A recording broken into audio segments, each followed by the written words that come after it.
Something that's been on my mind for a while is the future of people my age. I'm looking around at millennials and I'm trying not to just judge them as a whole, but what I'm finding is that as a whole, as a fair stereotype, they're mindless. They're fools. There's various levels. They don't have wisdom. They're fools. They're stupid.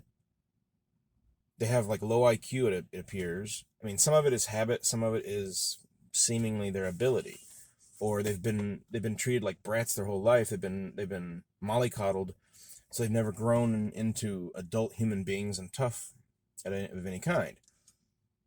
And then you have the fact that what I think, if I remember correctly, it's now with males, it's 1 out of 2. I think it's 50% of males are now born autistic or autistic spectrum, whatever. So whatever the number is, you have a really high rate of autism, um, and then you've got the fact that outside of that, let's say that outside of the 50% roughly, they're fairly normal, but then they've got some other medical issue, or they develop a medical issue, and so they're on some form of disability. You see a lot of this, and then the ones who are considered perfectly fine, they can only work at something like McDonald's for 3 days and then they quit. My local McDonald's here, I can't stand it. And I asked them one time, I said, why does it take so long for everything? And they said, we have a turnover rate of 3 days, that the average worker works for 3 days and then quits, which 3 days is the end of your training. The last I remember, 3 days was, you had 3 days of training and you got your uniform and all that. And then you're ready to start working, and that's when they quit.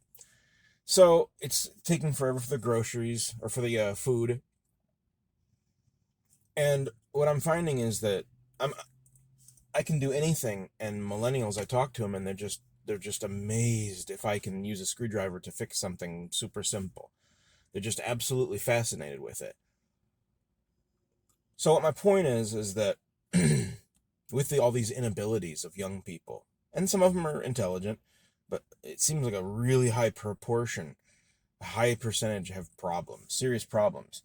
How are those people going to pay into the system so that when I'm ready to retire, if I ever do, um, I'll be able to collect a check? Who's going to pay for that? Because you also have a problem with the average American is having 1.3 children per family. That's the mathematical average, 1.3 children to sustain 2 to 4 parents, because a lot of them divorce, remarry, don't produce any children. So this is not sustainable. You can't have one person taking care of two financially and taking care of his own wife and kids, which by that point they probably won't be marrying at all. It used to be that when Social Security came out, when it first came out, the average was eight children per family. Well, that'll work. That can work. So it's a broken system. It's going to stay broken, I think, for a while. And then when you have all these people that everybody's on disability, everybody's on welfare. I mean, the average 20-year-old, 30-year-old, they're all collecting a check from somehow from the government. Dear old Biden.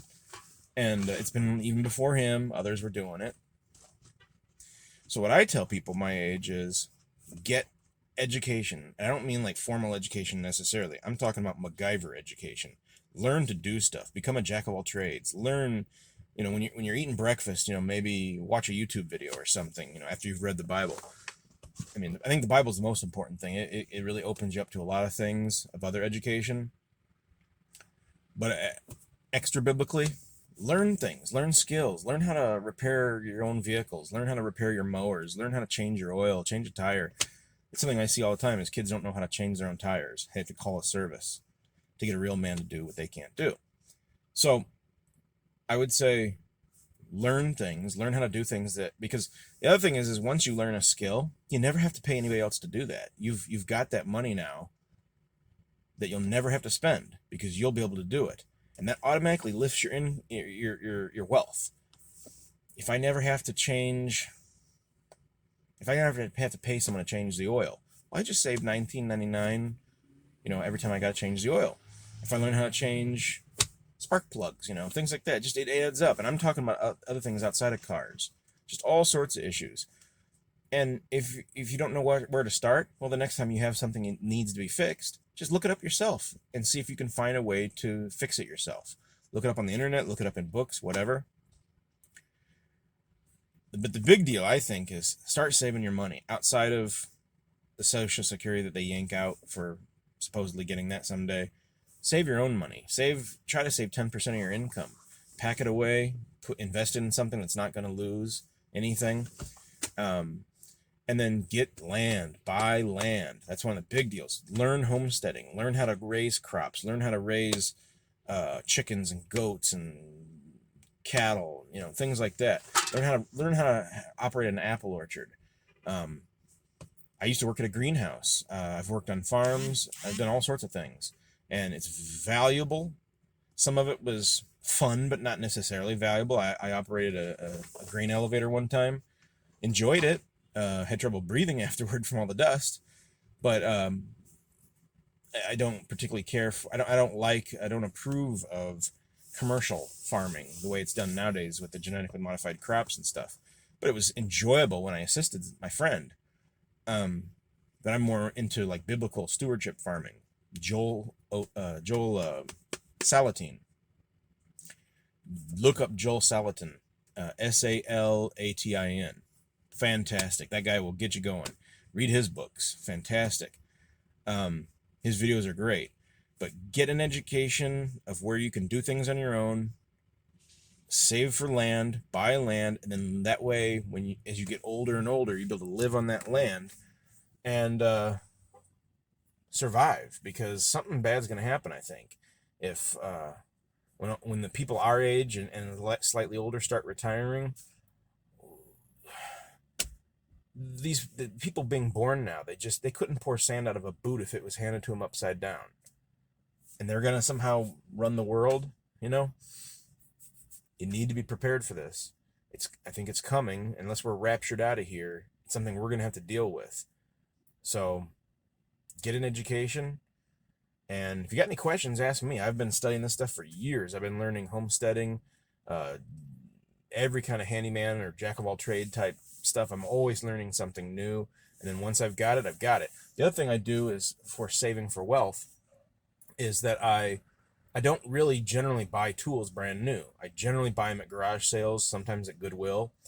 And what I do is I look for Japanese made, primarily I look for American made and German made tools, and then like Japanese made. I don't really want Chinese made if I can help it.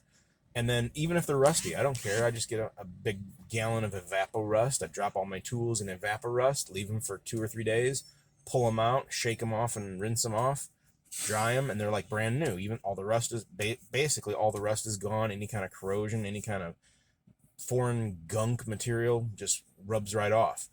And so I got virtually a brand new tool. It takes longer. You have to have patience, but I've bought an entire, what is it?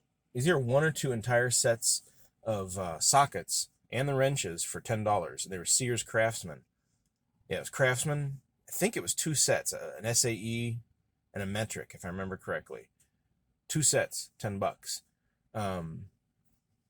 Or that was open-end wrenches. I think that was open-end wrenches. But I've bought all sorts of tools at garage sales, Goodwill, things like that. And if you buy them used, really cheap, but they're in good condition, a lot of that, you'll never have to buy that again. If I find nails on the ground, if they're clean nails, clean screws, if I'm at work or something and I find them, I just pick them up and collect them, and you would not believe how many I've got.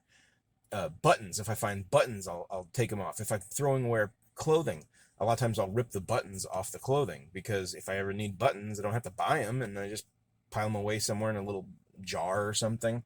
I don't never have to worry about buttons. And there's just little things like that it really adds up to improving your wealth over the years, because when you keep picking up all the nails you find and screws you find and things like that, then you don't have to buy nails or screws. And if you find really, really good tools, quality tools, and they maybe need to have a little bit of rust cleaned off, just dump them in Evapor-Rust. And then you never have to buy that tool again. Look at the clearance section. You see a tool, hey, will I ever need that tool? Probably. It's $1 and it's normally $20. Okay, buy it. Things like that really help and prepare you for the future.